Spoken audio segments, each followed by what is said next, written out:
Konnichiwa and welcome to episode 19 of the Leadership Japan podcast. And I'm your host in Tokyo, Dr. Greg Story, president of Dale Carnegie Training Japan. And much more importantly, you are a student of leadership, highly motivated to be the best in your business field. Today's topic is motivational leadership. Can leaders motivate others? Is the leader responsible for the drive, energy, engagement, consistent attitude, and innovative outlook of their team? Hollywood says we are. Rousing soapbox oratory, stirring speeches in the locker room at halftime, passionate battlefield calls for sacrifice are legendary scenes from the movies. What about at work rather than game day halftime? Leaders energetically telling others, be motivated, doesn't work. Yelling it progressively louder doesn't work either. The leader can create a work environment where self-motivation can flourish. Maybe. Why maybe? Most leaders seem to have had a charisma bypass. They were promoted because of their individual and often idiosyncratic technical expertise. They are not great communicators, not great with people, simply not inspirational at all. Lee Iacocca is well quoted saying, motivation is everything. You can do the work of two people, but you can't be two people. Instead, you have to inspire the next person down the line and get them to inspire their people. Here lies the problem. Not only have leaders got to be able to inspire their direct reports, they also have to be able to teach these same direct reports how to pass it on to their teams. Role model and teacher by example elements are combined here. Most leaders can't manage one, let alone both. To be fair, as leaders, we don't have to be saints or perfect, but there are 7 things we should stop doing because they are potentially demotivating the team. Imagine by being a little bit more self-aware, we can help lift motivation. Now, be honest, check that this isn't you. Number 1, possess poor listening skills. How long do we usually keep trying to talk to people who don't want to listen? Once. If that is you, then we keep our best thoughts, ideas, innovations, and insights to ourselves because we know we are wasting our breath. If you happen to notice one day that you are the source of all the ideas, that should be a warning signal. The best ideas often come from those closest to the action. And by definition, in your more senior role, that is no longer you. 2, perpetrate the killer 3 C's: criticizing, condemning, complaining. Many of us have seen demanding leaders explode with rage and disappointment, publicly tongue-lash the troops, and speak ill of individuals to whoever happens to be around to listen. This behavior guarantees fostering no risk-taking, slow decision-making, and sycophants. Maybe you are not that toxic, but putting people down makes it difficult to lift the results. So, study how to best deal with your people's mistakes. Those looking on may be silent, but they are thinking, but for the grace of God, there go I, and worry that any time soon they could be next. 3, promoting the black arts of cynicism and sarcasm. The sarcastic comments of the leader fillets team motivation clumsily and remorselessly. The cynicism of the corner office prophet of doom eventually kills all hopes for the future.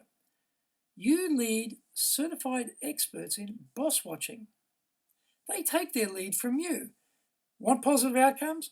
Be positive in verbal and body language as well as action. 4. Lack of interaction.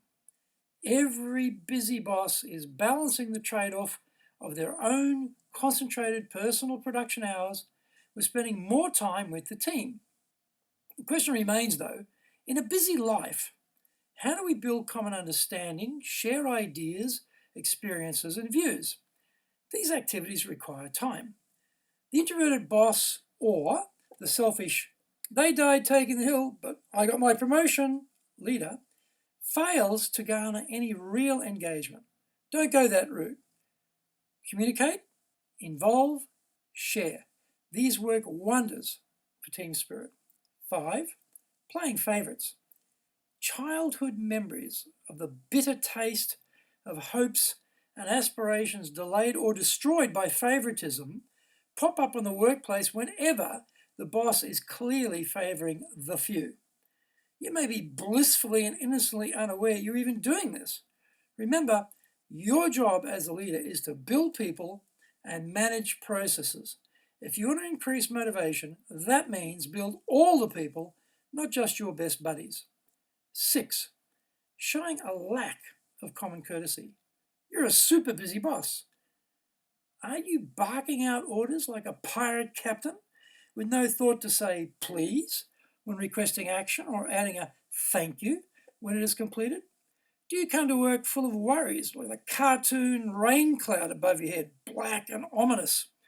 Is the pressure making your mood grim and subject to major fluctuations during the day? It is hard to feel motivated working for Grumpy, so just double check you are showing sufficient respect for the team. 7. Using secrets as a power play. Everyone in the team likes to know what is going on because we definitely don't like surprises at work. Obviously, keeping secrets, holding closed-door meetings, and announcing sudden changes mangles the team's commitment. Managers themselves are often greedy to access the information trickle dripping down from above, but are miserly in passing it on. How about you?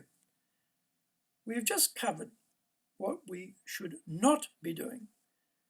But taking a positive slant, what should we be doing instead?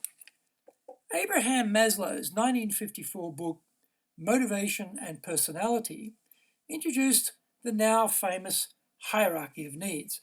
He theorized that each individual is motivated by a progression of needs represented in a pyramid with the most basic needs at the bottom and the highest order of needs at the very top. He believed motivation is driven by the individual satisfying each level of need in a progressive sequence from bottom to top. He asserted that people are generally motivated to move to the next level when the more basic order of need is satisfied. We start our careers focusing on getting some money together to live independently, make the credit card payments, etc.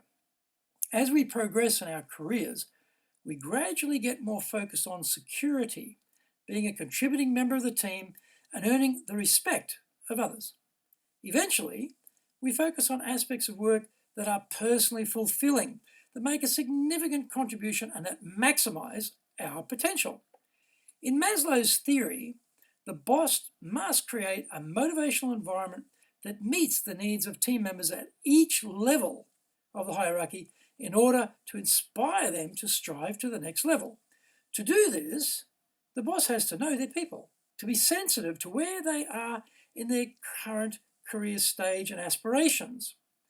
The boss needs to communicate hope and the way forward together so the employee can get through to the next stage. As leaders, how well do we know the hopes, fears, dreams, and situations of our team? In the old model, the personal lives of the team members was thought to be an off-limits area to bosses. Not today. The team want to know the boss is in their corner actively working to help them further their careers. The younger the generation, the more vivid this idea becomes. Of course, the boss can't do it for us, but the boss can create the environment where we can do it for ourselves. To get people motivated, Get busy building that supportive environment. In 1959, Frederick Herzberg published The Motivation to Work, where he theorized that workers face two basic sets of factors in their jobs: maintenance factors and motivating factors. He related the level of job satisfaction to the presence or absence of motivating factors. Maintenance factors included things like relationships with team members, work conditions, salary, status, and security. This is an interesting viewpoint because many of us today may believe that salary is a highly motivating rather than maintaining factor for our team. Perhaps for the 1% on huge salaries, this is probably quite true. But for the majority of employees, this is not the case. Unless we want to start paying everybody huge numbers, we need to look for other areas to engage them. Herzberg found that motivational factors referred to achievement, recognition, the work itself, responsibility, advancement, and personal growth. Every one of these rely on the communication skills of the boss to create that environment where people feel appreciated, relevant, and inspired to try even harder. Working in big organizations, it's often hard to feel that your role has any meaning. This is where the boss connects the dots for you and demonstrates how important you are to the company. Your ideas are sought, your input valued, your work noted, recognized, and praised. Praise is one of the nascent arts of leadership today. There's plenty of praise in stock because so few bosses draw down on it. It's a bit like not telling your partner that you love them. You assume they know. So why do you have to state it? Recognizing employees gets the same treatment. Somehow they know you appreciate them, even though you never bring it up. Or maybe not. Maybe they don't know. We have to re-examine some of our basic assumptions. In the 2012-13 global research on engagement, which was duplicated in Japan, and of those employees who stated they were very satisfied with their boss, less than half said they felt engaged. Now listen to that again. Of those employees who said, when asked, I am very satisfied with my boss, less than half said they felt engaged. Most bosses would be relieved to have their staff say that they were very satisfied with them and would therefore expect that their staff would also be highly engaged. The research results showed that we cannot be so optimistic. This underlines the need for the leaders to look for the points of motivation in their team, work hard on those, and to clearly isolate out and understand what are purely maintenance factors. In the 1960 book, The Human Side of Enterprise, Douglas McGregor introduced Theory X and Theory Y management. Theory X is top-down management, authoritative in nature, and McGregor found it produced poor results. Theory X leaders see their people as shirking work, untrustworthy, avoiding responsibility, etc. They must be threatened with punishment to meet objectives, given directions, and told what to do and how to do it. This is the boss ignoring the 9 things done well and zeroing in on the one thing done incorrectly.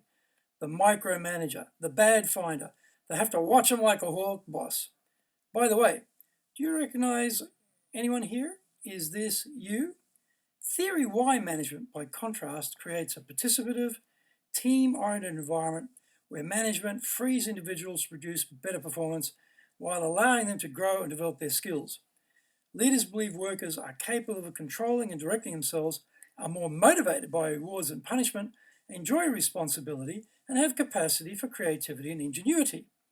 This type of boss is open to ideas from the team, prepared to delegate authority, and someone trying to build both people and manage processes. They are a good finder, looking for the good. Now, if we surveyed your team about you, would the results show up as Ys or X's? Predating Herzberg and McGregor, Dale Carnegie introduced his famous 30 Principles of Successful Human Relations, published in his global bestseller, How to Win Friends and Influence People in 1936. Carnegie was not an academic, but he was a very practical man. His findings were based on 24 years of observation and experiment in his real-world laboratory. His conclusion was that the best way to influence the behavior or motivation of others is by adjusting your own behavior. The leader takes 100% of the responsibility for making the relationship as productive as possible by fostering a truly motivational environment. He did not say the leader was responsible for the followers' actions, but was responsible for the work environment and the controlling of their own attitude. Dale Carnegie's 30 Principles focused on providing practical guidance on achieving better people skills, including common sense, but not common practice advice, such as give honest, sincere appreciation, arouse in the other person an eager want, become genuinely interested in other people, talk in terms of the other person's interests, try honestly to see things from the other person's point of view, talk about your own mistakes before criticizing the other person, ask questions instead of giving direct orders. This selection from the 30 principles underline the leader's role in focusing not on what they want, but understanding what their team members want. Sales guru Zig Ziglar had a great saying: if you can help enough people get what they want in this life, you can get what you want. It's the same idea for the boss. Don't focus on what you want, focus on what your people want. Maslow, Herzberg, McGregor, and Carnegie have been telling us this for a very, very long time. This is how to get motivation going in the team. We may be slow learners, but now is the time for us to finally get it. Forget Hollywood. Go with the research and build the environment most favorable to creating high levels of motivation in your team. Good luck, and thank you for joining the Leadership Japan podcast. If you'd like to access more great insights and information, then go to japan.dalecarnegie.com.